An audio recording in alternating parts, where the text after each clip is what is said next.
Eto na nga mga chong, marami tayong basketball updates! Coach Tim Cone may inamin sa naging performance ng Ginebra sa kanilang tune-up game. Barangay Ginebra talo sa tune-up game. Kontra TNT Tropang Giga, lumabas ang problema. Kahapon nga mga chong ay nagkaroon ng tune-up game ang Barangay Ginebra kontra TNT Tropang Giga. Nasubukan nga ang Barangay Ginebra at lumabas nga yung kanilang mga problema. Buong laro ay hindi man lang nga nakalamang ang kupunan ni Coach Tim Cone at kitang-kita nga sa kanilang laro at nagkakapaan at kailangan pa nilang bumuo ng chemistry. Ang mga nakapagpakita ng magandang performance para sa Barangay Ginebra ay itong kanilang resident import na si Justin Brownlee at itong kanilang sinasandalan ngayon sa loob ng painted area na si Japet Aguilar. Kapansin-pansin nga mga chong na mas lumabas ang laro nitong si Japet ngayong siya lang mag-isa ang tumatrabaho sa loob ng painted area. Ang problema nga kay Japet mga chong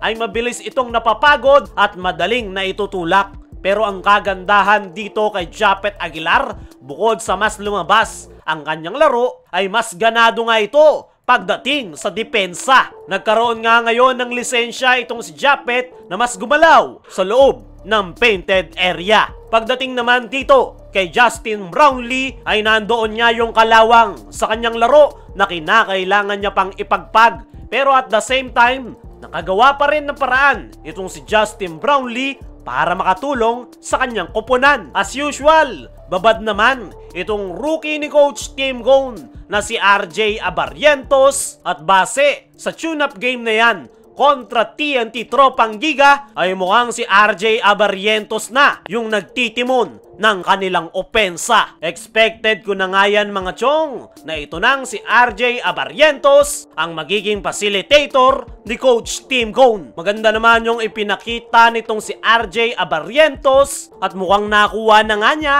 yung triangle offense. Pero sa tune-up game nga na yan mga chong, lumabas yung problema ng Barangay Ginebra, nakakulangan ng reinforcement sa kanilang front court position. Tanging si Japet Aguilar nga lang yung naaasahan ni Coach Tim Cone sa loob ng painted area at si Brownlee ang tumutulong sa kanya. Alam naman nating lahat mga chong na mas effective yung laro nitong si Brownlee sa wing position. Pero dahil wala ngang big man na po pwedeng makatulong kay Japet Aguilar, ay napilitan si Coach Tim na ipwesto si Brownlee sa power forward position. Depensa sa loob ng painted area ang problema ngayon ng Barangay Ginebra. Nagagawa naman ng maayos ni Japet ang kanyang trabaho pero kailangan niya talaga ng big man na makakatulong niya sa loob ng painted area. Nandyan nga si Isaac Go at Ben Adamos pero yung laro ng dalawang yan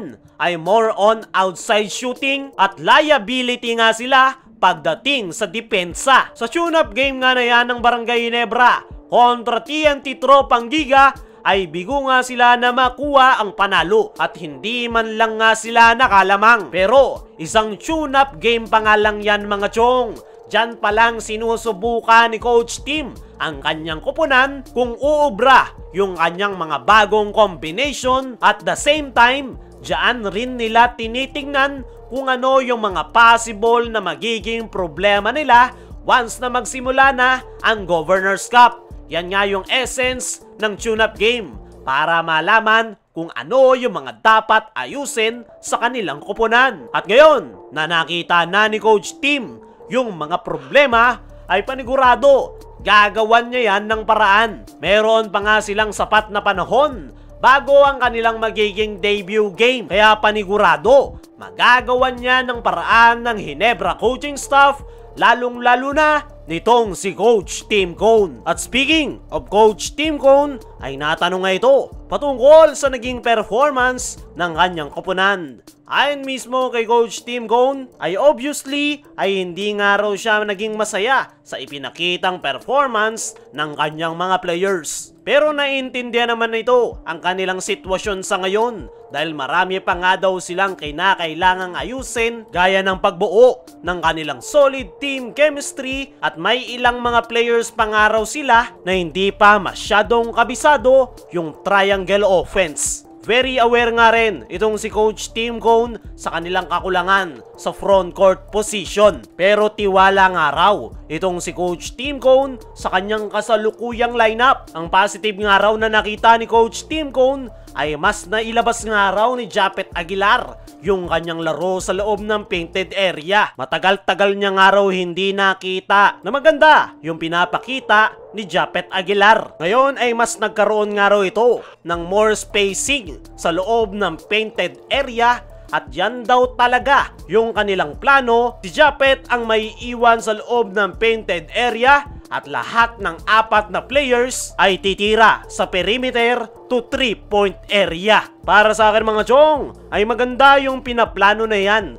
ni Coach Tim Cone. Pero at the same time ay napaka-risky niyan para sa kanyang koponan. Dahil alam naman nating lahat na napakadali lang na itutulak itong si Japeth Aguilar dahil hindi talaga banger yung kanyang playing style. Pero ang positive side naman yan mga chong ay mas magiging deadly nga ang Barangay Ginebra pagdating sa outside shooting. Mas madali ring makakapag-penetrate yung kanilang mga players dahil maluwag yung perimeter to painted area. At yan nga yung inaaral ngayon ng Barangay Ginebra. Sa una ay hindi talaga maganda ang kalalabasan gaya ng nangyari sa kanilang tune-up game kung saan hindi sila pinalamang ng TNT Tropang Giga. Pero once nga na makabisado nila yung sistema na yan ay panigurado magiging threat ang Barangay Ginebra.